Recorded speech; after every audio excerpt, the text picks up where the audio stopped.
You're excited.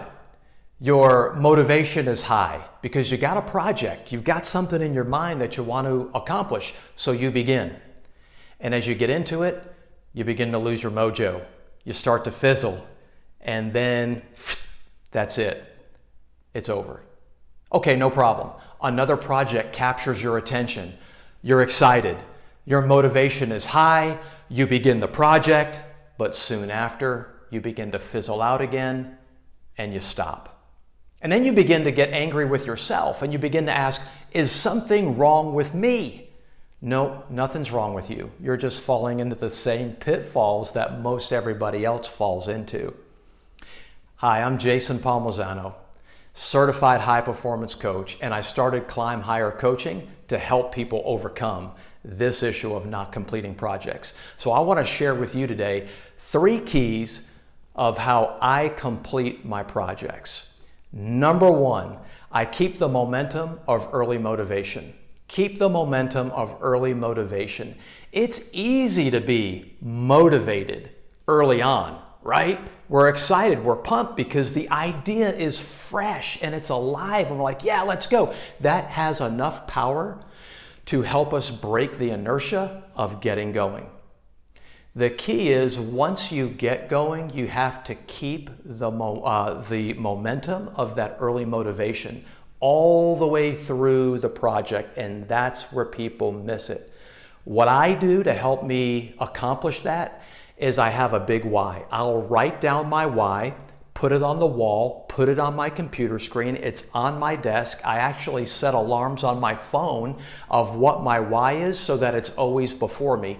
And if I discover that my why is not strong enough or big enough, I don't even begin the project because I know I won't have enough momentum to carry me through. It's got to be a big why. I've got to remind myself regularly so that when I begin to fizzle, which I do, I look at the why and I go, okay, let's go. So that's number 1, to keep the momentum of early motivation. Remember that why, keep it before you. Number 2 is to manage your discouragement. We all get discouraged, but not everybody manages their discouragement well. Here's what I've learned about life, is that everything that I've accomplished has taken me longer and it's been harder than I imagined it to be. I mean, from early on, when I earned my scholarship to play ball at the University of North Carolina, that was harder than I thought.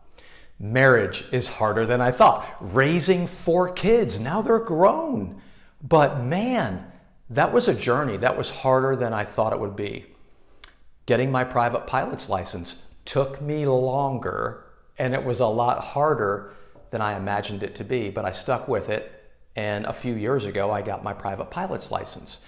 Starting businesses, it always takes longer, and by gosh, it is harder.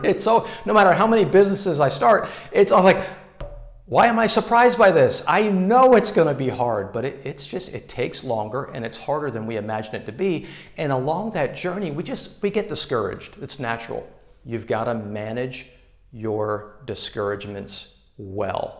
A lot of people don't do that. Here's how I've learned to manage my discouragements. I will find every little thing on the journey to celebrate. And my wife and I, we'll go celebrate. No matter how big or small something is, we'll celebrate, and it brings us right back into the excitement and the motivation. And it helps us battle discouragements along the way. And lastly, do this. Keep taking action. I am one that believes that a lot of things in life can be solved by simply taking action. People don't. You know, we might start, but then we stop taking action. And so that's why I say keep taking action, because we have these thoughts, we all do, of I don't know how to do X, or I'm not gaining momentum, or nobody's noticing, or I'm not really good at. And we have these excuses and fears and doubts that come into our mind. I know them well because they're in my mind, but we have to keep taking action. That's what I do. I recognize what those thoughts are. They're simply rationalizations and excuses. They're reasons for me to quit.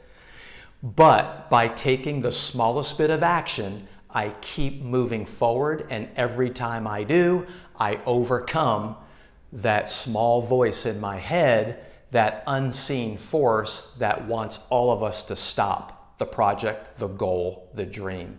You got to understand, there is an unseen force that's trying to block you. I simply recognize it's there, and then I take action anyway.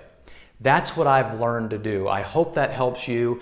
Like this video, share it with others if you think it'll be helpful for those in your life. And I've learned that 2 are greater than 1 when it comes to accomplishing goals, dreams, and projects. If you want a coach to help you with these goals and dreams and continue to take action, I'd love to be your coach.